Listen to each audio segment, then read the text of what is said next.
Sekarang kita melanjutkan ayat 83. A'udzu billahi minasyaitonir rajim. Fa in raja'aka Allahu ila ta'ifatin minhum fasta'dhanuka lil khuruj faqul lan takhruju ma'iya abada walan tuqatilu ma'iya aduwa innakum raditum bil qu'udi awwala marrah faq'udu ma'al khalifin. Maka jika Allah mengembalikanmu Muhammad kepada suatu golongan dari mereka, orang-orang munafik, kemudian mereka meminta izin kepadamu untuk keluar pergi berperang, maka katakanlah, kamu tidak boleh keluar bersamaku selama-lamanya dan tidak boleh memerangi musuh bersamaku. Sungguhnya kamu telah rela tidak pergi berperang sejak semula. Karena itu duduklah, tinggallah bersama orang-orang yang tidak ikut berperang. Ketika Nabi sallallahu alaihi wasallam akan berangkat untuk peperangan, dan jika Nabi datang ke tengah-tengah mereka, yang terjadi mereka pada minta izin. Ya Rasulullah, saya ada uzur, tidak bisa ikut. Ya Rasulullah, saya ada uzur karena ini dan ini, maka nggak ikut keluar bersama antum. Terhadap mereka yang demikian ini, Nabi diperintahkan untuk mengatakan fakul, katakanlah kepada mereka, lan takhruju ma'iya abada, kalian tidak akan pernah keluar berangkat bersama saya selama-lamanya. Awalnya mereka berangkat bersama Nabi. Awalnya mereka berangkat bersama Nabi, dan Nabi biarkan. Nabi memperlakukan mereka sebagaimana kaum muslimin. Tetapi di dalam kondisi tertentu Allah perintahkan dengan sikap yang tegas, dengan mengatakan kalian tidak akan pernah keluar, tidak akan pernah berangkat bersama saya selama-lamanya. Siapa mereka? 12 orang munafik. 12 orang munafik.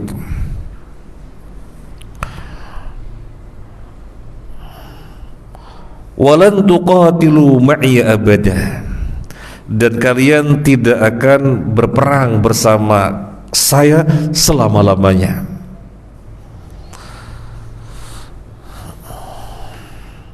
Innakum raditum bil qu'udi awwal marrah, kalian telah ridha untuk duduk-duduk sejak awal. Yang diinginkan oleh kalian sesungguhnya adalah duduk-duduk santai-santai. Kalian sangat menghindarkan diri kalian dari peperangan, dari berangkat jihad. Itu yang sesungguhnya dari awal kalian inginkan. Jadi berangkatnya kalian itu sekedar pura-pura saja. Berangkatnya kalian adalah tidak sungguhan. Maka duduklah kalian sebagaimana itu yang kalian ridhoi, yang kalian inginkan sejak pertama kali.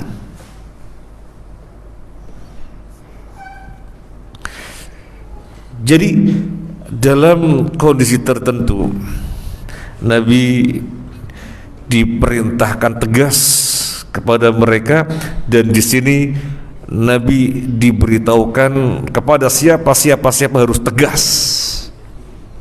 Kepada siapa harus tegas, jumlahnya ada 12. Kenapa Nabi tidak memberitahukan kepada para sahabat dari awal bahwasanya di tengah-tengah kita ada orang kafir berbaju muslim, mereka musuh dalam selimut? Kenapa tidak pernah memberitahukan dari awal ada munafik di tengah-tengah kaum muslimin?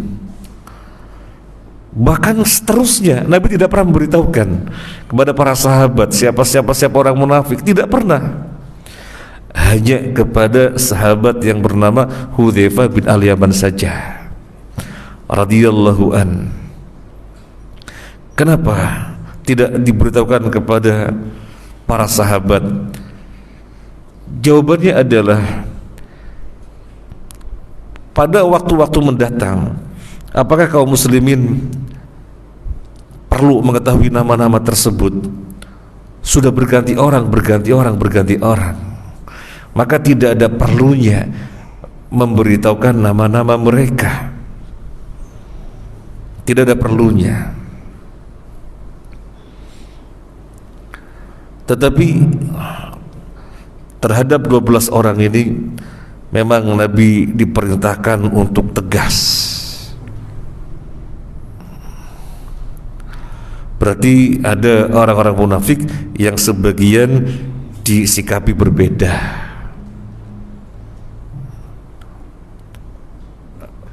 Berarti pelajarannya ketika kita menghadapi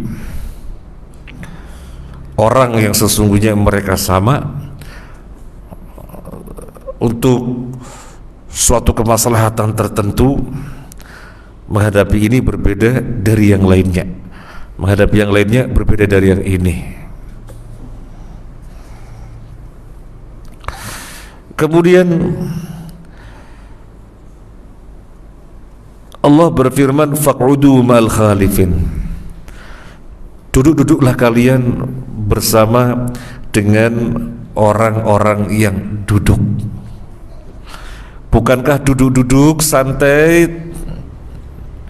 nyaman, gak ikut sulit-sulit, menempuh jalan, berpayah-payah, itu yang kalian inginkan sejak awal? Ya sudah, duduk-duduk saja. Duduklah bersama orang-orang yang duduk.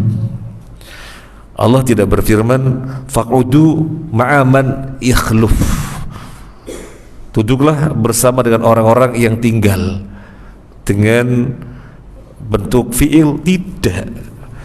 Tapi Allah menyebutnya dengan bentuk isim fa'il. Duduklah kalian bersama dengan orang-orang yang mereka nyata-nyata maunya duduk. Jadi disebutkan dengan predikatnya. Untuk memahami makna ini sering kita sampaikan di sini. Misalnya kalau kita mengatakan tentang seseorang dia security, bandingkan dengan kita mengatakan kalau dia malam ini lagi jaga, kalau dia selama sepekan ini lagi jaga. Beda apa tidak? Beda. Kalau kita katakan dia security, maka pekerjaan menjaga itu sudah melekat pada dia. Tapi kalau misalnya wah dia sepekan ini menjaga, bisa jadi bukan security, tetapi lagi dimintain tolong selama sepekan menjaga. Nah, yang disebutkan di sini adalah security gitu, ibaratnya ungkapan bahasa security. Jadi disebut dengan khalif, orang yang duduk, yang pekerjaan duduk-duduk itu melekat pada dia, tidak pernah ada keinginan berangkat sesungguhnya. Jadi berangkatnya etok-etok saja, pura-pura saja. Duduklah kamu bersama mereka. Kalian tidak akan pernah berangkat bersama saya selama-lamanya dan tidak akan pernah berperang bersama saya selama-lamanya, karena sejak awal yang kalian inginkan demikian. Dari ayat ini ada pelajaran berharga yang bisa kita ambil. Kalau datang perintah kepada kita, ajakan kebaikan kepada kita, jangan pernah merespon menolak. Apapun bentuk perintahnya, apapun bentuk ajakan kebaikannya, langsung merespon dengan senang. Bismillah, semoga saya bisa. Bismillah, dengan taufikmu ya Allah, jadikanlah aku berkemampuan. Itu yang diperintahkan. Karena kalau dari awal kita meresponnya dengan penolakan atau mengabaikan, khawatirnya nanti Allah hukum demikian, akhirnya benar-benar tidak mampu. Sebagaimana orang kafir, Allah berfirman, waqsamu billahi jada aimanihim la in ja'atuhum ayatun la yu'minunna biha wa ma yush'irukum annaha idza ja'at la yu'minun. Orang-orang kafir itu bersumpah, kalau datang ayat-ayat pasti kami mau beriman. Kalau datang ayat-ayat apa? Wong Al-Quran ada di depannya, Nabi bacakan Al-Quran. Ayat-ayat yang mana? Maksudnya ayat iktirah. Ayat iktirah, bukan ayat Quraniyah, ayat iktirah. Kalau memang dia Nabi, mestinya kan bisa dong memiliki 2 kebun yang di tengahnya memancarkan air. Kalau dia Nabi, bisa dong kemana-mana bersama malaikat. Kalau dia Nabi, jadi ayat-ayat yang sifatnya iktirah, menantang. Wa ma yush'irukum anna idza ja'at la yu'minun. Dan kalian kaum muslimin tidak mengetahui, seandainya ayat-ayat itu pun didatangkan, mereka tetap tidak akan beriman. Wa nuqallibu afidatahum wa absarahum kama lam yu'minu bihi awwala marrah. Kami telah balikkan matanya dan hatinya sebagaimana mereka tidak beriman sejak pertama kali. Ini orang kafir. Jadi dari awal ketika ada ajakan ketaatan kebaikan bersikap menolak. Maka ketika benar-benar datang ayat yang mereka inginkan juga benar-benar tidak akan bisa. Kata Allah, kami balikan matanya dan hatinya sebagaimana mereka menolak sejak pertama kali. Jadi dari ayat ini ada pelajaran yang luar biasa. Nabi disuruh mengatakan kepada orang-orang munafik, yang kalian inginkan dari awal kan duduk-duduk, yang kalian ridhoi dari awal kan duduk-duduk, ya sudah duduk-duduk saja sana sama khalifin, orang-orang yang duduk-duduk. Itu sejak awal. Jadi dihukum sesuai dengan keinginannya sejak awal. Maka sekali lagi, muslim jangan seperti munafik. Ketika ada ajakan kebaikan, ketaatan, respon dengan senang, respon dengan keinginan untuk bisa menjalankannya, meskipun sesungguhnya itu berat bagi kita. Tetapi dengan meresponnya, dengan respon menerima, siapa tahu Allah mudahkan. Kalau menolak dari awal, nanti benar-benar menolak terus, nggak diberi kekuatan, nggak diberi taufik.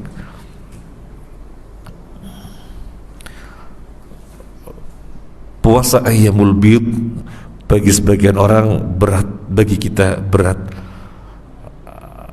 Kemudian ada WhatsApp, diingatkan oleh teman, puasa Ayyamul Bid bulan ini jatuh pada hari ini, tahun ini.